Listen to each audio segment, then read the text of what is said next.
Friends, this is America's Sheriff David Clark, and I'm happy to announce that Straight Talk has partnered with Blue Line Roasting Company to bring you delicious coffee to enjoy while you listen to this podcast. Blue Line Roasting Company also serves our first responders by giving a portion of all net proceeds to numerous organizations who support them. Order today at BlueLineRoasting.com, and don't forget, when you join the Straight Shooter VIP Club, you'll receive a free coffee sample and mug, plus invitations to private podcast events.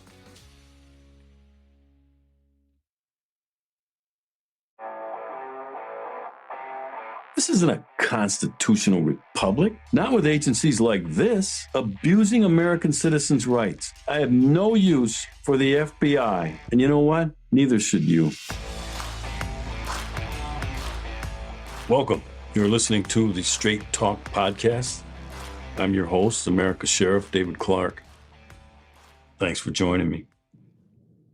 We're going to talk today about this issue of guns, firearms laws, gun control, and what the Democrats' real objective is as it relates to the gun control issue. But I want to start with a small segment here on an area that, it's just not more my forte. And as Clint Eastwood so infamously said, a man's got to know his limitations. I want to talk about, just for a brief moment here, the collapse of the Silicon Valley Bank and then the other bank out in Massachusetts. First of all, and I read up on this. I read the Wall Street Journal. That's where I get a lot of my news. And I just wanted a basic understanding of what the heck happened. And I'd be the last one to sit up and try to walk you through that, banking regulations and banking laws and that sort of thing.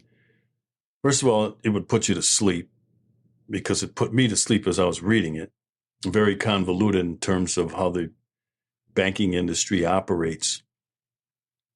But there's a couple of interesting aspects to it that I just want to make mention of here. The first is that here we go again.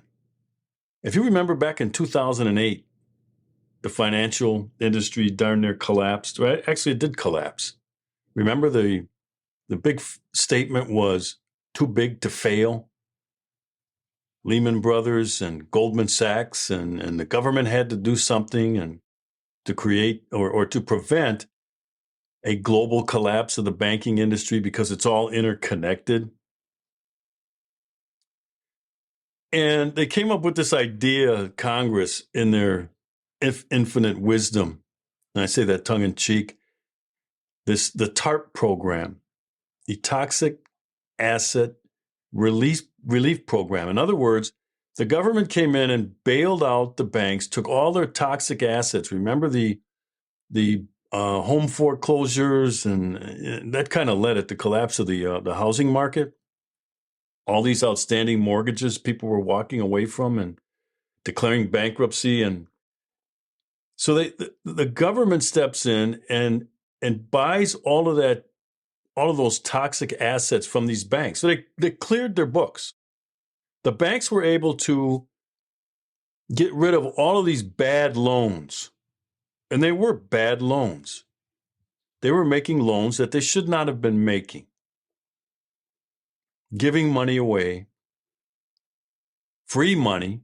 I think the interest rate was 0 right after the collapse of the financial sector.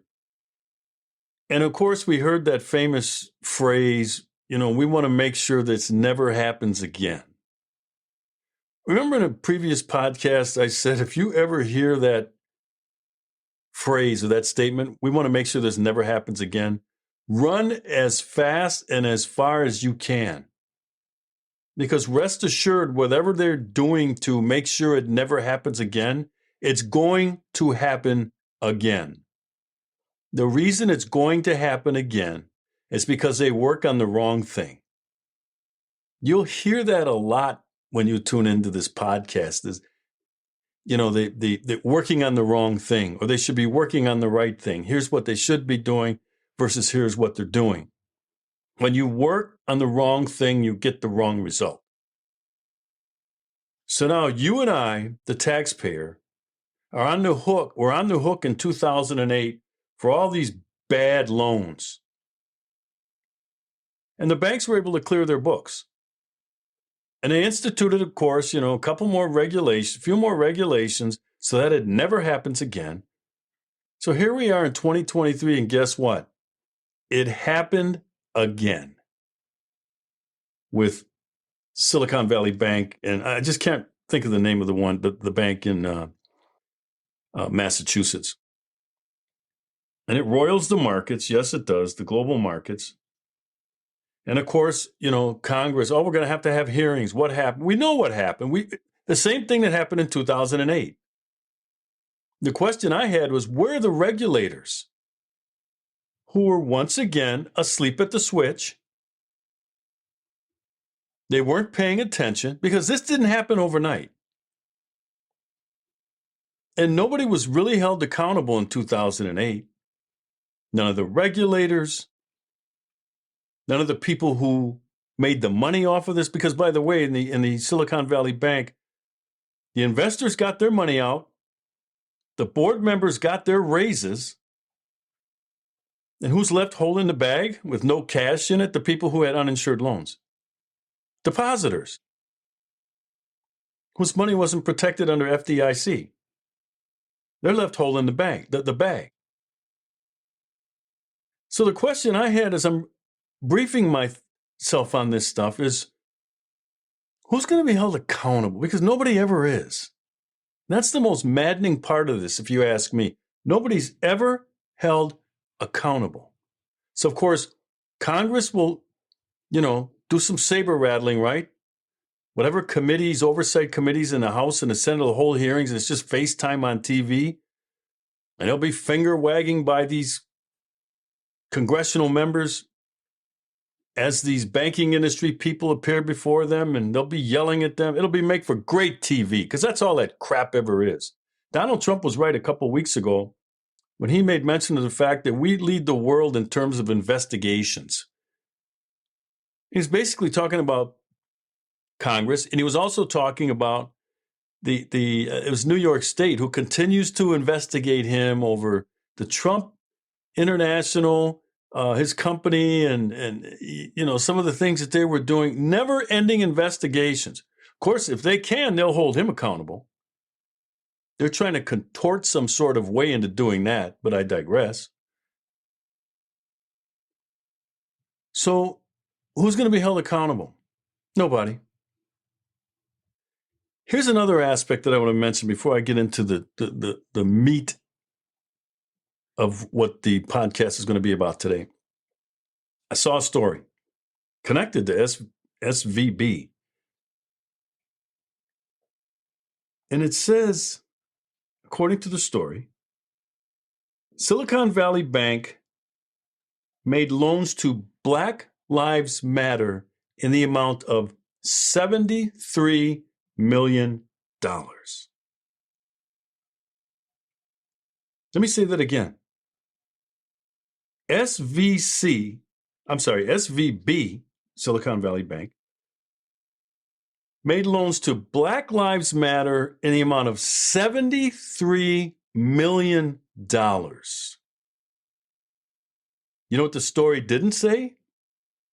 Who specifically it went to? Where did this $73 million go? Who took out the loans? I don't know if they were giving it away.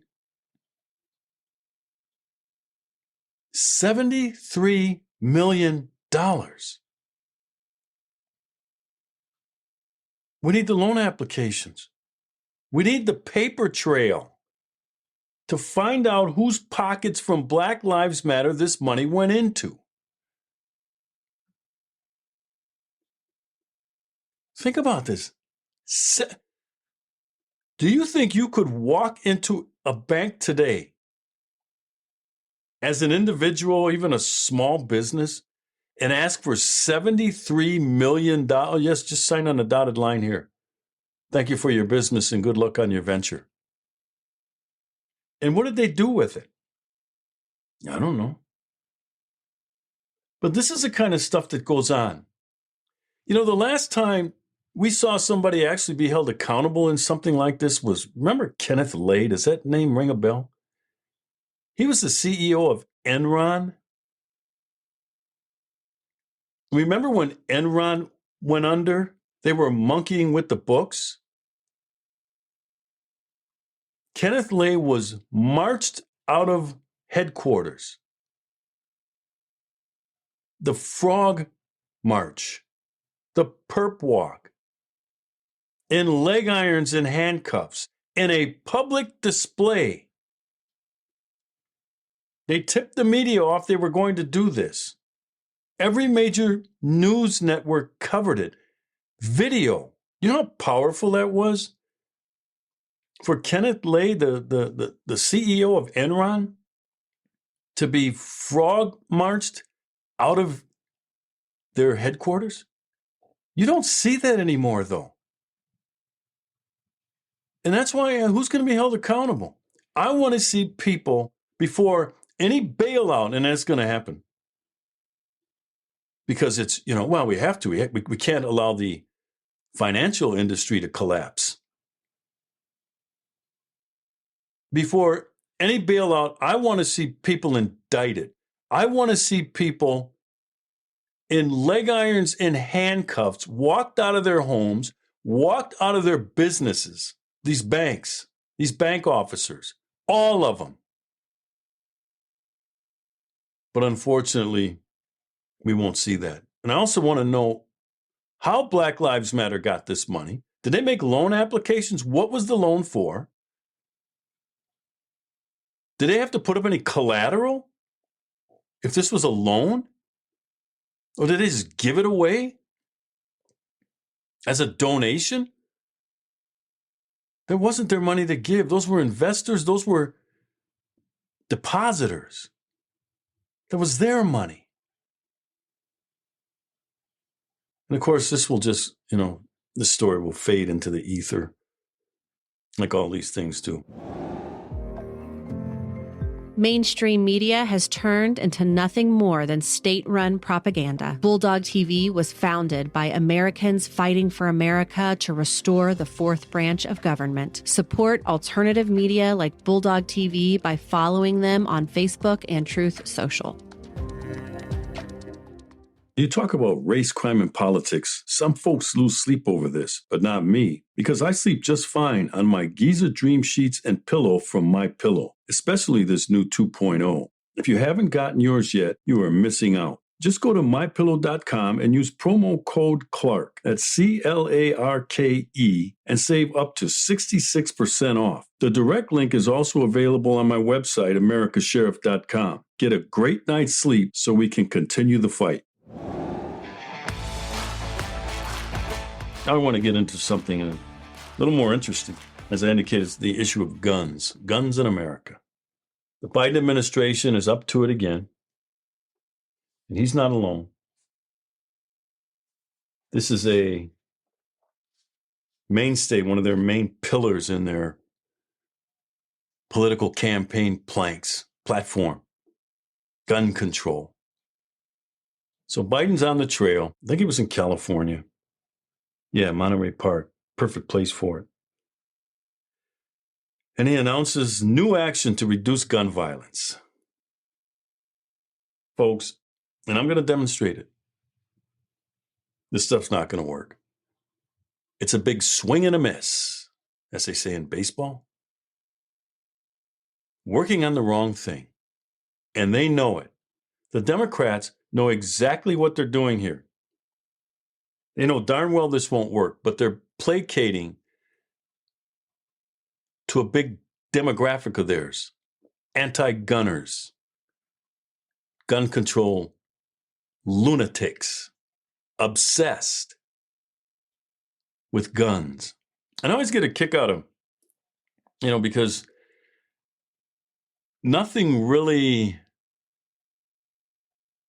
incites hair on fire reaction in the United States than just the mention of the word gun. People shriek, guns. Oh my gosh. Ladies and gentlemen, I've been around guns darn near my whole life. And what I mean by that, my father owned guns in the house. And never touched one of his guns. He made that clear. My dad didn't even have to lock them up. I know he kept one in the nightstand. I never thought about it, picking it up. I was not curious about it. I'm not suggesting that all young kids are like that, okay? Some are curious, I get it. But with my father, if you knew my father, if he said something, oh man, I knew he meant it. He didn't have to say it twice. But anyway, then as you know, I became a law enforcement officer, and so I've been around guns. I own guns today. I have a big safe in my house. Not to keep the guns away from anybody in the house, but in case I get burglarized. I got 5 semi-automatic rifles. I got a couple shotguns in there, and I probably got a half a dozen handguns. But I have some other ones sprinkled throughout the house in case I need it. I got one on every floor. I know where they are in case I have to quickly grab one. I don't want to have to run from the man cave up to the upstairs bedroom to get it. Got one on the main floor, one in my nightstand, and one in the man cave. But here's the thing. I always get a kick out of stories that, for instance, a passenger at such and such airport was stopped with a loaded gun. So-and-so had a gun and it was loaded. Every time I hear that, I laugh. Who the hell walks around with an unloaded gun? That's got to be the craziest thing that you could do. It's almost like saying somebody was driving a car and they had a full gas tank. Someone was involved in a crash and the car had a full gas tank. Well, yeah, I mean, why wouldn't you have gas in the automobile? Why wouldn't you have bullets in the gun? The guns I have readily available, the one I use, concealed carry when I leave the house, they're all loaded. Why would I have them unloaded? Now, if you have young kids around, young kids, they're curious, you have a responsibility. But again, we get into this issue that, and we have to remind people of this. And every once in a while, we have to go to court and we have to remind the court in fighting back these onerous gun regulations and gun control legislation that these are individual rights. These are not group rights. So you have some communities, mainly in California, that have these restrictions that if you have a gun in the house, it has to be locked up and it has to be unloaded. Ladies and gentlemen, that is insane. Like you're going to have a time to unlock the cabinet, find the ammo, load it up. If somebody's breaking into your house, you got that kind of time?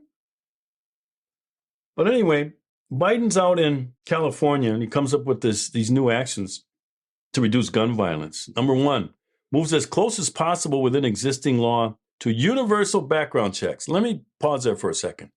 Universal background checks. What the hell does that mean? Universal. See, the left, and they're very good at this. I give them credit. How they can demonize a thing, a person, or a thing. They've demonized guns. They've made them evil. And then they come up with these words and phrases. Universal background checks. That's really code language for, we're going to make it as hard as possible for you to exercise your Second Amendment rights. Ladies and gentlemen, I am tired of the Second Amendment being treated like the bastard child of the Bill of Rights. No other Bill of Rights is made as difficult to exercise as the Second Amendment. By the way, Florida just became the 26th state, I believe, 27th state to pass constitutional carry, which means that any lawful gun owner can carry concealed without having to go through the process of getting a permit. Can you imagine if we did that with the First Amendment?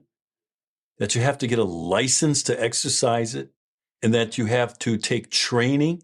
As a matter of fact, we probably should have training required on some First Amendment issues because of how stupid people talk. But we don't. Why? It says Congress shall make no law. It's very clear. The same with the Fifth Amendment. I want to exercise my Fifth Amendment right to counsel, but I have to go get training and a permit? Now, I know some of you are thinking, what about voting? We make you register to vote. Voting's a political activity. The Second Amendment is not. Not only that, to register to vote, all you have to do is fill out a 3x5 card, for heaven's sakes, and you're done. Anybody listening to this who's ever purchased a firearm knows the process.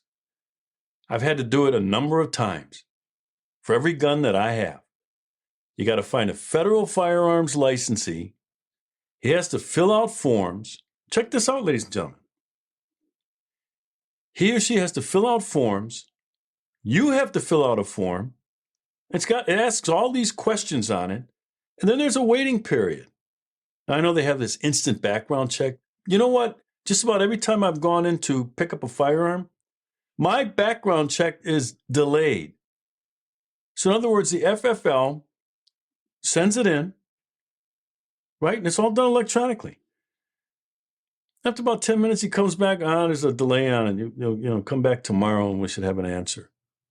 And I just go, oh, man. Instant background check. Can you imagine doing that if we did that for voting? I'm here to register to vote. Okay, fill out this form. And it's got more than name, address, and phone number, because that's about all you need to register to vote. You just got to prove you live in the city or the county, and the proof is put the address down. I'm okay with that. I don't believe you should have to go through hell and high water to register to vote, but I don't think you should have to go through hell and high water to purchase a firearm. Some restrictions are okay. Can't have a felony record. Okay, cool. Have to be 21. I argue a little bit with that. Why is it 21 for handguns, but 18 for rifles? So you fill, and then it cost me $25 because I have to pay for the processing. I don't have to pay for the processing of my voter registration. You don't fill the thing out and then they say, okay, $25 for the processing to get you on the voter roll. No, it's free. And there's work involved by government officials, so it costs money, but they don't charge me to exercise my right to vote. That's a poll tax.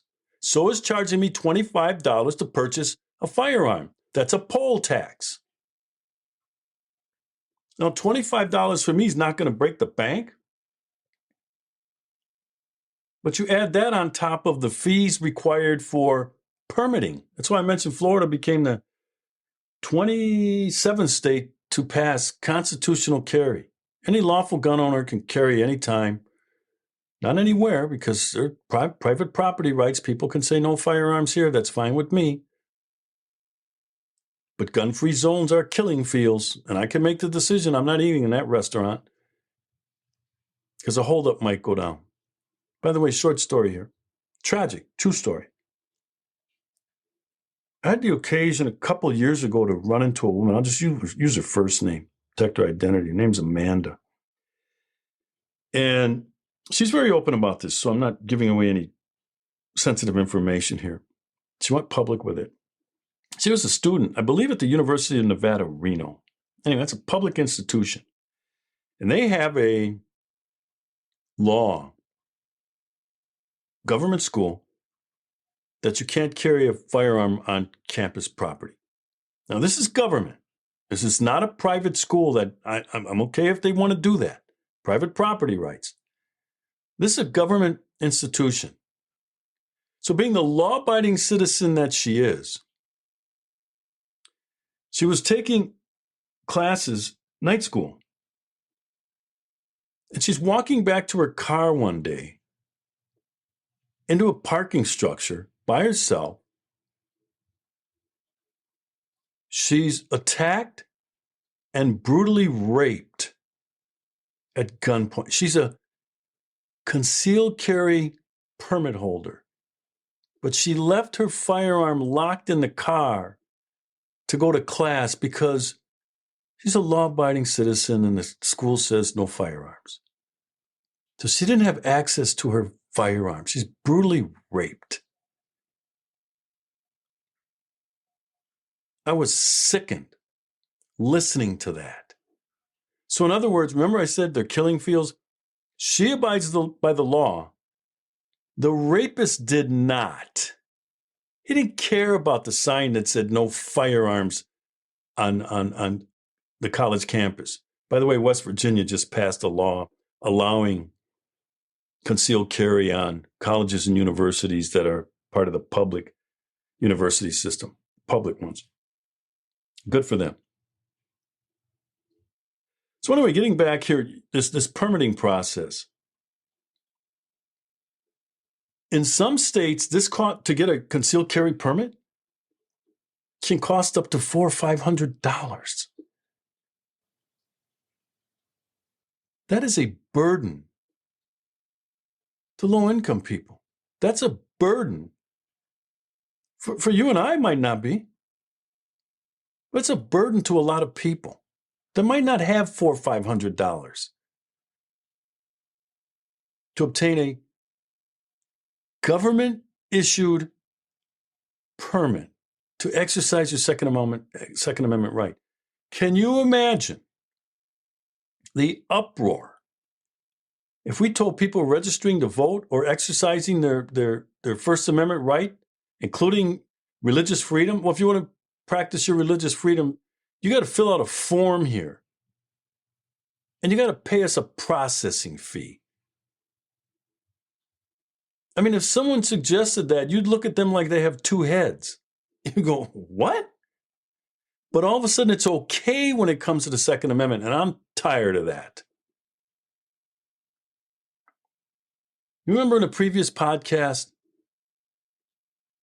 when I talked about, and I read from my document, wanted new conservative fighters? Go back and listen to it. Ladies and gentlemen, this is one of those areas where we need new fighters. The left makes this a never-ending war, this assault on your Second Amendment freedoms. They will never stop. They will never, ever stop. For them, it's the gift that keeps on giving. And us, not so much. We get a few small victories in this fight to exercise our Second Amendment right, and then we kind of kick back. We go, oh well, that's good. No, never let good enough be good enough. We need to develop an attitude about the Second Amendment like the Democrats do about abortion. Unfettered abortion they want, even post-birth. Partial birth, as ugly as that is, they don't care. No, and they'll never negotiate an unfettered access to abortion. Never. No. Nunca. We need to have that same attitude about the Second Amendment. We need to stop negotiating with the left and allow them to continue to scale away at our Second Amendment rights with this stuff like this universal background checks. This stuff is ridiculous, and we don't fight hard enough. You remember the shooting in Uvalde, Texas? Tragic as it was, talking about school kids mowed down by an individual with a semi-automatic rifle. But he did that. I didn't do it. And of course, every time there's a mass shooting, because the Democrats don't do this with all the violence going on in our urban centers, that goes on a daily basis. About 8,000 people murdered per year in the United States, in the streets, in the communities, and you never hear a word. Well, yeah, they do. They say, well, we need to ban the AR-15, because we want safer communities. First of all, that's not the weapon of choice in these urban killings. So you can tell they're lying right there. Because again, they're good at demonizing. They picked out the AR-15, that they changed the name. It stands for Aerolite Rifle. It's the name of the company that makes it, that's all. They say it stands for automatic rifle. No, it doesn't. But see, they did it anyway. They lie to achieve their agenda, their gun control agenda. So they've demonized the AR-15. I bet everybody has heard of the AR-15 because they incessantly talk about it. Oh, we got to ban the AR-15. So you get Uvalde, Texas. And of course, right away, the Democrats exploit the situation. They're always at the ready on gun control. And they pull out their gun control agenda and let's see what we can accomplish here. Hey, let's talk about universal background checks. And they go into this narrative. And it's the same thing every time because they're ready. And they keep driving it home and driving it home and driving it home. And you know what they end up doing? They get the Republican members of Congress, some calling themselves a conservative, to buckle. Well, we can give up a little more. Yeah, maybe we do need to talk about universal background checks. Happens every time on mass shootings. The Republicans cave. So Mitch McConnell, after Uvalde, appoints Senator Cornyn of Texas. And he says, get some Republicans together and work with the Democrats to come up with something. To which I said, go back and look at my tweets. Like hell you will. Those are my right. That's my right. And it's an individual right, which finally the Supreme Court codified in the Heller decision. It said the Second Amendment is an individual right. You can't come along with this mass law that says nobody can carry a gun in the federal district. Nobody can have one. It was about having a gun in your home, which was prohibited in D.C. and impossible to get a permit. And Republicans are okay with this? So the Democrats come up with some set of, bills under what they call the Safe Communities Act. Oh, how lovely. Because who's not for safe communities, right? I'll tell you what I'm not for. I'm not for giving away my Second Amendment right because somebody else went out and did something horrible, horrific. Well, then, Clark, you must, be okay with school children getting killed. No, I'm not. What I'm for is arming teachers inside of schools so that there can be an immediate response when some shooter comes in there, not standing around waiting for the police, who, by the way, behaved terribly in that situation, stood outside. That's why we need to take a look at arming teachers. Things like that. We need to expand Second Amendment rights like we do every other right under the Bill of Rights. Courts are always looking to expand these rights. But when it comes to the Second Amendment, we want to contract them. But that's the courts, that's a different issue. Let's get back to Congress. So you had Congress go along with this Safe Communities Act, strengthening background check, all this nonsense. And the Republicans went along with it and they would call themselves conservative. They want to call themselves constitutionalists. Those are God-given rights. And I did not give them the authority by proxy to give mine away. It's not why we elected these people, to give away our rights. They're God-given rights.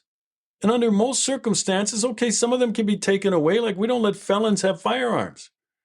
They've already forfeited their right, and they've demonstrated that they can't handle that right. But I never did that. So now every time I go to purchase a firearm, I got to jump through more hoops. I'm tired of that crap. But that's what we get out of our Republican members of Congress. They want to call themselves conservative. I couldn't believe that. And there was no uproar from the masses. There were no demonstrations. Look how remember I said we need to, with the Second Amendment, guard it like the left guards abortion? No negotiations, never, nothing, period. Get out of here. That's their attitude on abortion. Never, ever. Well, they take a step back. As heinous and ugly that abortion is, they don't care. They claim it's a right to murder babies. And here's ours is codified in the Second Amendment, and we're going to let them pare it away, and we're going to, well, maybe, just a little, because, the voters and the moms are out there, and moms are saying they want something done. And not with my rights, you don't. You can give yours away anytime you want. There are a lot of people in the United States that do not have guns in their home, that don't own guns. That's okay. I'm cool with that. That's their exercising of the Second Amendment. Nobody can force you to be armed. Some countries have that. You have to own a firearm. I'm not saying we should have that kind of government control. These are God-given rights. So we sit up here and watch this happen. The left, every time an abortion thing comes up, a state wants to curb abortion practices just a little bit, demonstrations all over the country. They take to the streets. Take to the streets. That's where you get action. That demonstrates, protests, demonstrations, demonstrates how serious you are about something. We don't. We take to the editorial pages. We get into the safe spaces of our think tanks. We write about it. We call talk radio and, they can't do this, that, and the other. But we won't take to the streets when it comes to paring away our Second Amendment rights. And that's what should have happened when Biden showed up in California to announce these new actions. There should have been demonstrations wherever in Monterey Park. Where were our gun control? Where were our gun owners? Where were our anti-gun control people? And there are a lot of them in California that are against gun control, that are where were they? Well, we're busy. Go back to my wanted new conservative fighters. We find excuses. Well, we're busy. Well, we got jobs. The founding fathers had jobs. They were farmers. They left their fields and went off to fight for freedom. And we won't? We're too busy? You gotta be kidding me. This sickens me. So here's another one of the things in his new actions to reduce gun violence. Increase awareness of red flag laws. These red flag laws are unconstitutional, and here's why. They don't allow for due process. Due process is embedded in the Constitution. 14th Amendment, it's embedded. Unlike abortion, that the Constitution doesn't speak to, not a constitutional right, states can regulate it. Due process is mentioned in the Constitution. You cannot take life, liberty, or property. Liberty. You're taking liberty away if you are trimming my Second Amendment right. You cannot take it away without due process. So they want to be, and again, this is just like shaving a little more up. They want to be able to take your guns away. If someone calls in, it could be anonymous and says, hey, I think this guy's dangerous over here. My neighbor or so-and-so, my son-in-law, whatever. And okay, I'm not saying nobody should be sent, nobody should investigate, but it allows government, law enforcement, to take your guns without a hearing. That's taking away liberty and property without due process. The due process comes later. They'll take your guns and then you get a hearing later on down the road. We don't do it like that in the United States, ladies and gentlemen. Due process comes first. And I understand that there are some situations where someone shows himself to be dangerous, and then in the best interests of whatever, safety, you could take them away, but that's limited. Red flag laws allow you to just do it willy-nilly. Now somebody complained, said, you're acting a little foolish. We're taking your guns. We'll have a hearing in 2 weeks. Now they took away my ability to defend myself and my home until this hearing happens. And of course, the way they sell it, well, it's about community protection. No, it's not. For the left, it's about gun control. It's about frustrating your attempts to exercise your Second Amendment. That's the true objective. So I'm against red flag laws. Besides that, just about every state in the country has laws to protect public safety when those situations arise. Someone who's mentally ill or mentally incompetent or goes off the deep end, and they own firearms. In Wisconsin, it's called Chapter 51. The name of this, that's the chapter of the law it exists in. And you can take firearms away from people who demonstrated that they're dangerous, but you have to have a hearing. You have to have a hearing first and have it quicker. You say, well, what if the hearing, it takes a month to have the hearing? Well, then have it quicker. Don't take my due process rights away out of convenience. I understand the courts move slow. That's not my fault. You have Republicans that support this crap, not only at the state legislative level, but in the Congress. So here's another one from Biden's new actions to reduce gun violence. Advance firearm and public safety practices through defense acquisition of firearms. What? Let me read that again. To advance firearm and public safety practices through defense acquisition of firearms. I don't even know what that means. I can't really even comment on it. Defense acquisition of firearms. Anyway, here's another one. Improve support for victims, families, survivors, and impacted communities. Here's another one. Provide the public with more information about firearms dealers who are violating the law. I didn't even know that was a problem. First of all, if a firearms dealer violates the law, he gets his federal firearms licensee revoked. That's enough. What do I need information on that for? We don't even give out information on people's criminal histories. You know, in Wisconsin, you cannot get a juvenile's criminal history. Criminal history. It's shielded. And some of these other things, too, on criminals are shielded from public access. That's more valuable to the everyday citizen than giving out information about firearms dealers who are violating the law. And here's another one. Advances congressional efforts to prevent proliferation of firearms undetectable by metal detectors. What they're talking about are these plastic guns, of which there aren't many. We aren't finding that these plastic guns are getting into, like, through airport checkpoints and whatnot. We find out there's a problem with that. Okay, then let's deal with the problem.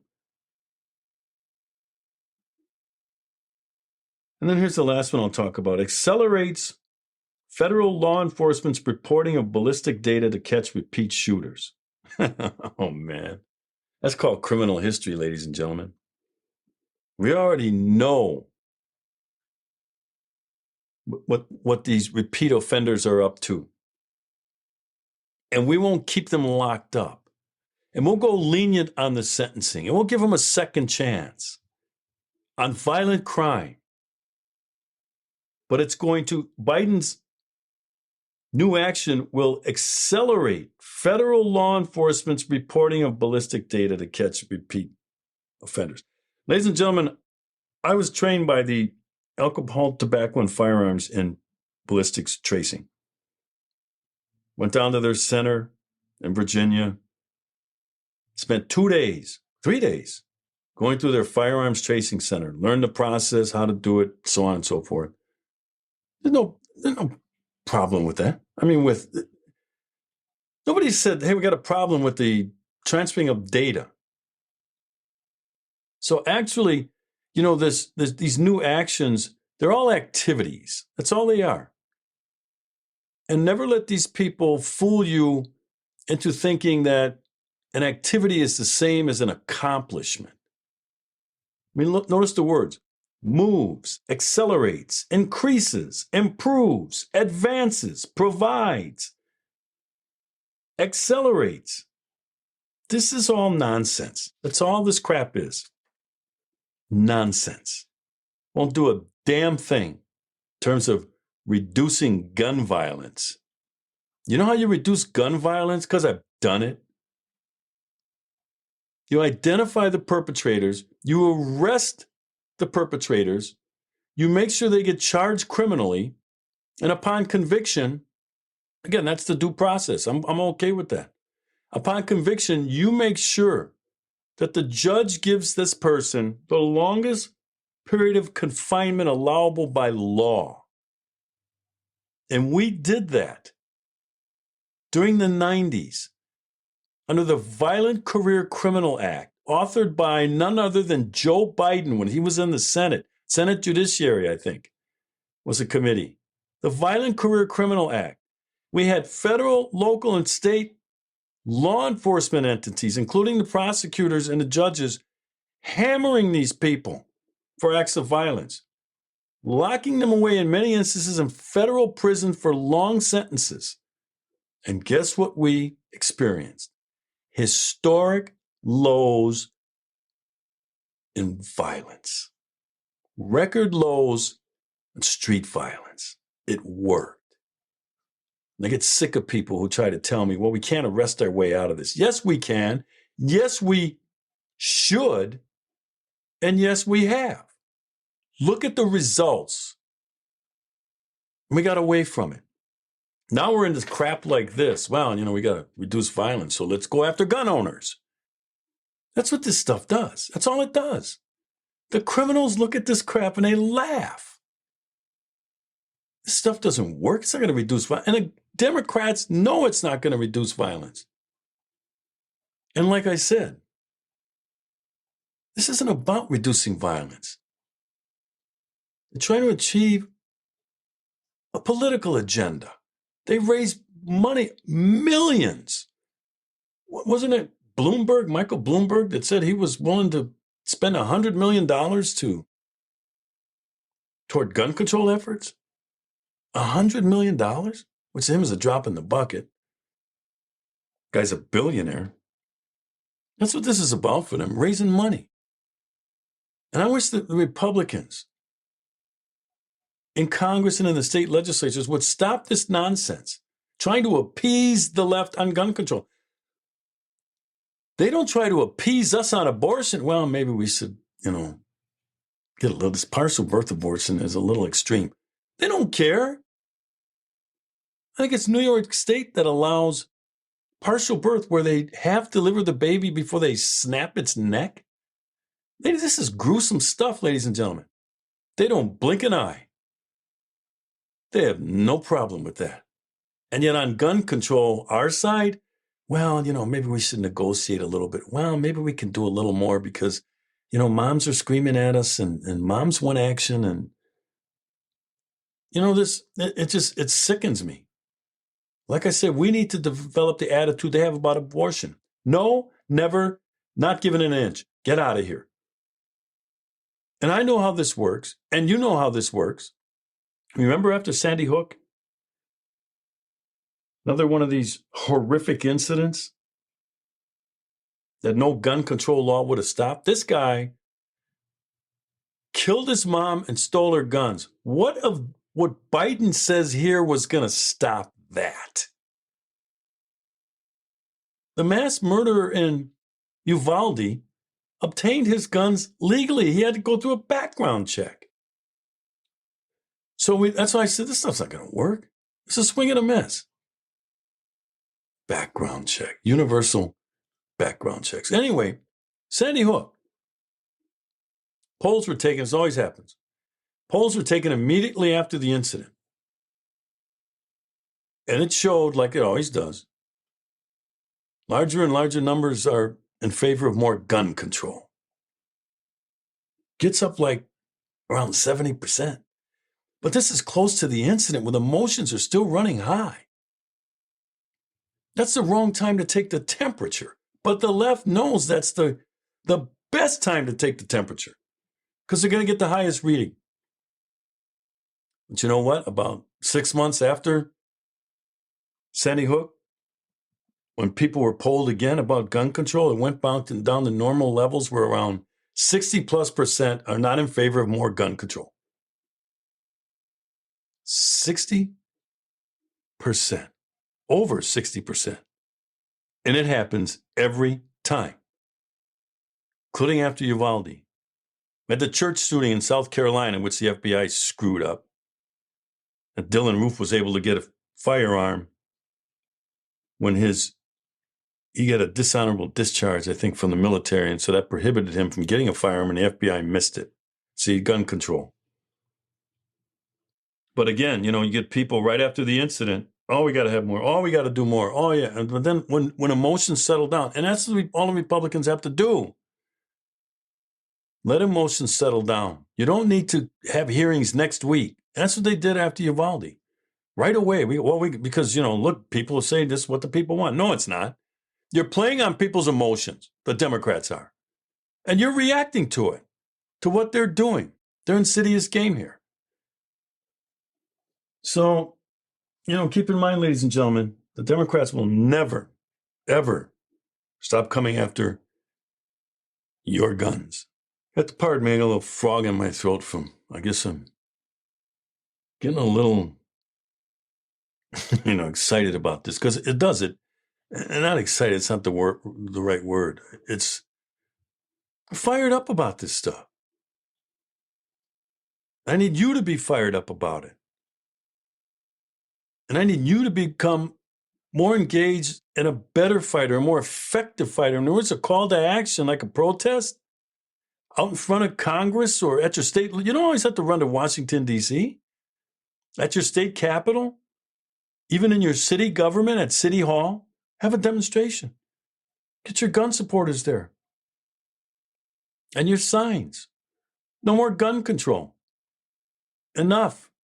Free the Second Amendment. Leave me alone. Hands off my guns. Now I want to get into an interesting aspect of this gun control, the history of it, and the role that racism plays that a lot of people are not necessarily aware of. Gun control, the Second Amendment, so on and so forth.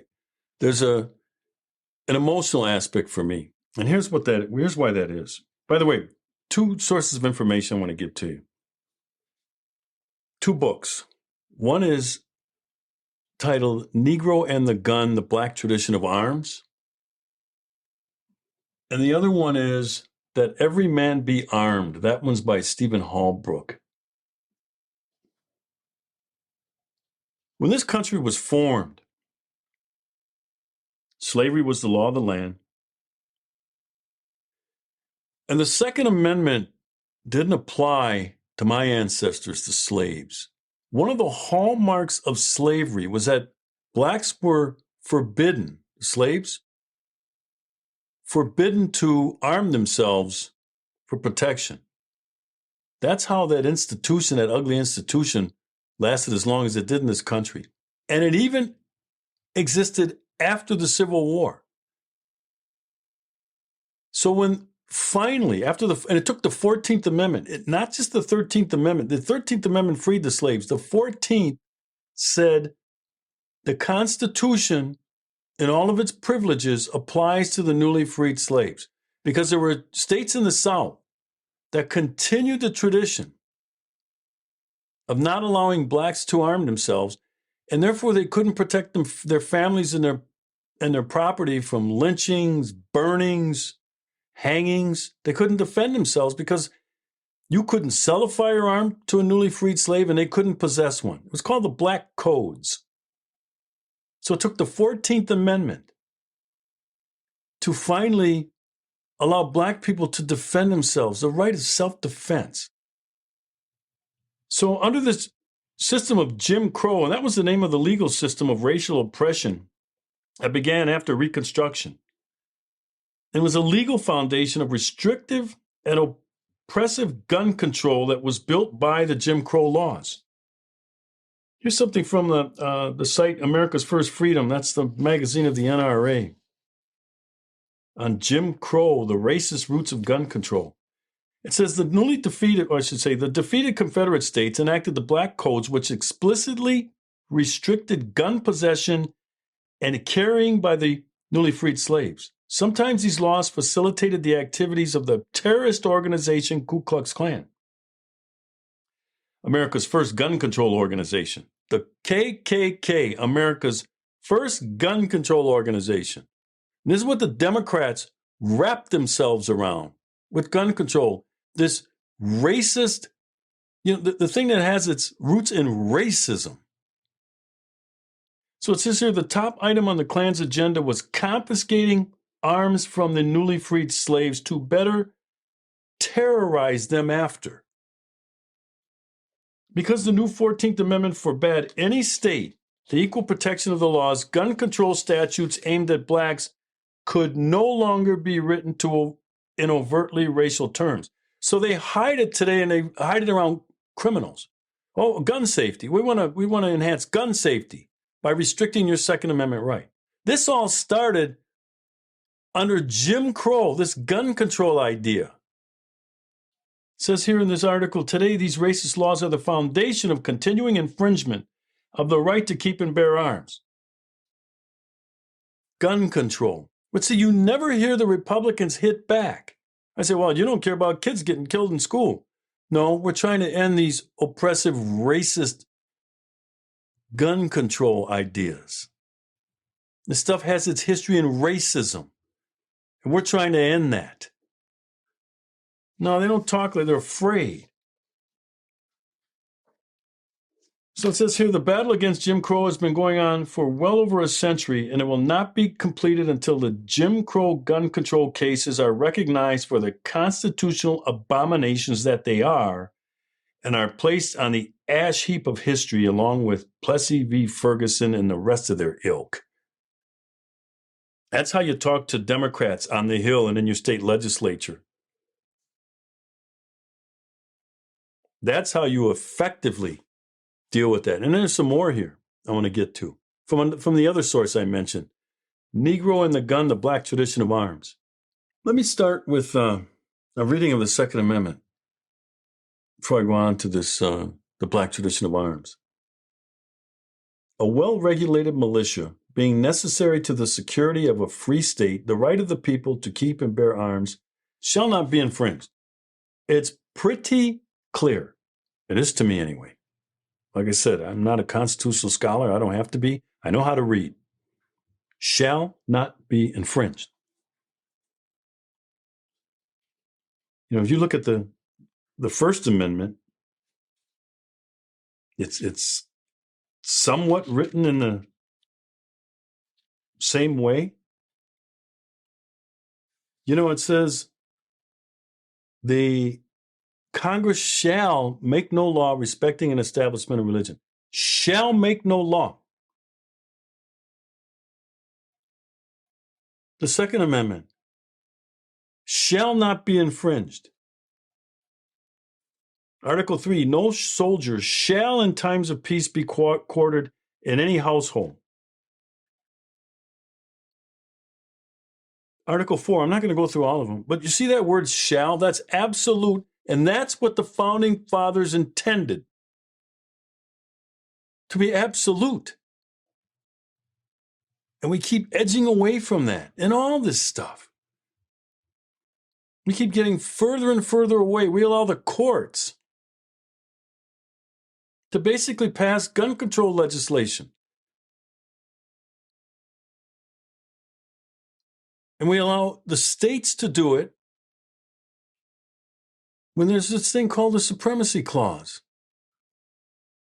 When a court makes a decision, especially the Supreme Court, that's the law of the land. And we convolute it because of lawyers. So let me read some of these things from this book, Negro and the Gun, The Black Tradition of Arms. It's an interesting history. I've already read this before, but it's going to take a moment here to read some of it to let you know how the Democrats have flipped this thing on its head. You know, blacks, the newly freed slaves, and even generations after embraced the Second Amendment. Now, many blacks today are anti-Second Amendment because they don't know their history. If they did, they'd be some of the biggest supporters of the Second Amendment, including the NAACP, that fraudulent organization. Pro-gun control. So I'll just read a few passages here from this book. Frederick Douglass, his advice of a good revolver as the best response to slave catchers. His advice, a good revolver as the best response to slave catchers. In 1963, when Hartman Turnbow of Mississippi fought off the Klan attack, how did she do it? With rifle fire. The black tradition of arms has been submerged because it seems hard to reconcile with the dominant narrative of nonviolence in the modern civil rights era. The long-standing distinction that was vividly evoked by movement stalwart Fannie Lou Hamer's approach to segregationists was this. Asked how she survived the threats from midnight terrorists, Hamer responded, quote, I'll tell you why. I keep a shotgun in every corner of my bedroom, and the first cracker, even looking like he wants to throw some dynamite on my porch, won't write his mama again. This was the attitude of blacks during Reconstruction, after Reconstruction. Now they could finally defend themselves. Ladies and gentlemen, my ancestors, the slaves couldn't do it. The Constitution didn't apply to them. Post-13th Amendment and post-Reconstruction, post-Civil War. We had to fight more. We had to enact the 14th Amendment to finally get the Constitution applied to the newly freed slaves. My ancestors shed blood, sweat, and tears for future generations of blacks to have the Constitution apply to them. And you think for 1 second I'm going to turn that back to government control? Are you kidding me? As I'd say, do you know me? I'm not giving up my Second Amendment right. No, not doing it. You can if you want, but I'm not doing it. Anyway, this Fannie Lou Hamer, more on her. She embraced private self-defense and political nonviolence without any sense of contradiction. In this, she channeled a more than century-old practice and philosophy that evolved through every generation, sharpened by icons like Ida B. Wells and W.E.B. Du Bois, pressed by the burgeoning NAACP and crystallized by Dr. Martin Luther King Jr. The NAACP used to abhor gun control, embrace the Second Amendment. Now these tap-dancing Negroes of the NAACP are right in bed with the Democrats on making it hard for everybody to exercise their Second Amendment right. Back to the book here, when the Negro uses force in self-defense, he does not forfeit support. He may even win it by the courage and self-respect it reflects. Let me read that again. When the Negro uses force in self-defense, he does not forfeit support. He may even win it by the courage and self-respect it reflects. That's my attitude, ladies and gentlemen, on the Second Amendment. Well, Clark, don't you care about reducing violence? I know how to reduce violence, and it has nothing to do with anybody forfeiting their Second Amendment rights. Nothing to do with it. It's the last thing I'll read on this black tradition of arms here. Rising within a progressive political coalition that included the newly minted National Gun Control Movement, the burgeoning black political class embraced gun bans and lesser supply controls as one answer to violent crime in their new domains. You see how they switched this? No longer a constitutional issue. They're making it, well, we're trying to reduce violence. Remember I told you what Biden and his, actions on reducing gun violence? It's got nothing to do with gun violence. By the mid-1970s, these influences had supplanted the generations-old black tradition of arms with a modern orthodoxy of stringent gun control. This is amazing how we got here. And like I said, the harder you make it for people to exercise their Second Amendment right, remember the Otis McDonald case? Elderly black man lived in a housing project in Chicago in the ghettos, a violent housing project. And he couldn't own a gun living in this government-controlled housing project because they had a prohibition of guns in the housing project.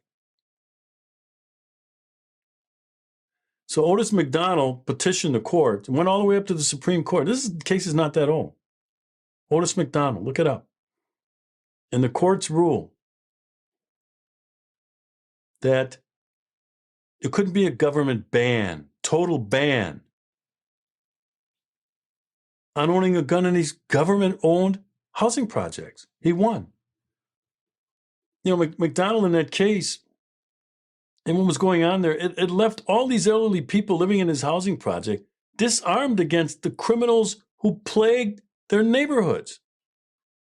So anyway, this will be a never-ending fight. This is not the last segment in the Straight Talk podcast that you're going to hear on gun control, because there's no finish line to this fight. Like I said, the left will never stop. By hook or by crook, taking away your Second Amendment right. And even after courts rule on this stuff, they just come on with new laws. When the Supreme Court ruled in Heller wasn't that long ago either, and McDonald, that you couldn't have these sweeping, making these group rights, they just came up with new laws. They didn't care. And we'll come up with new laws. It'll take this a long time to get through the courts too. Just continue to frustrate our efforts. And again, that's why I started this Straight Talk podcast in the first episode with that wanted new conservative fighters. I needed you to know what you're going to have to become and what's going to be necessary. Remember at the end of that piece that I wrote, I said, and I know everybody doesn't have the stomach for this. Well, then get used to government control over your lives. Get used to gun confiscation, because that's their ultimate goal. And then I don't want to hear any whining. Thanks for listening. Attention, Patriots. Looking for a great book? Let me recommend The Greatest Story Ever Told. The We the People Bible is available for the first time in history. This Bible is for those who believe it is time to give America back to God. Faith is being targeted, and our country's founding beliefs are being targeted. The We the People Bible is restoring what there is an attempt to remove: the preservation of faith and the preservation of America. One of the most unique features of this Bible is that it includes the Declaration of Independence, the Bill of Rights, the Constitution, and the Pledge of Allegiance as a bonus. This makes it a perfect heirloom to pass on to the generations to come. It is time to give America back to God, and this Bible is a great way to do just that. Get one for yourself and another as a gift for a friend or family member. Go to americasheriff.com and click on the Bible link to order today while supplies last. Friends, I want to thank you for listening to today's episode of Straight Talk with yours truly, America Sheriff David Clark. And a special thank you also goes out to our sponsors. My goal, as always, is to break down these complex and many times controversial issues and bring it to you straight with a little dose of common sense, no media bias, no talking points, just truth. And this podcast would not be possible without your support. I hope you enjoyed this episode, and if you did, please leave a review at Apple Podcasts, Spotify, or your favorite place to listen. And please share this message of common sense nonsense on social media. For more content, be sure to follow me on Truth Social, Twitter, Facebook, and Instagram. And just a reminder, we'd love for you to join our Straight Shooters VIP Podcast Club for only $5 per month. And with that membership, you'll receive invitations to attend private podcast events throughout the year as a VIP guest when we come to your town. Plus, if you join today, you'll also receive a free coffee mug and a sample of our private label coffee as long as supplies last. Subscribe and join at americasheriff.com.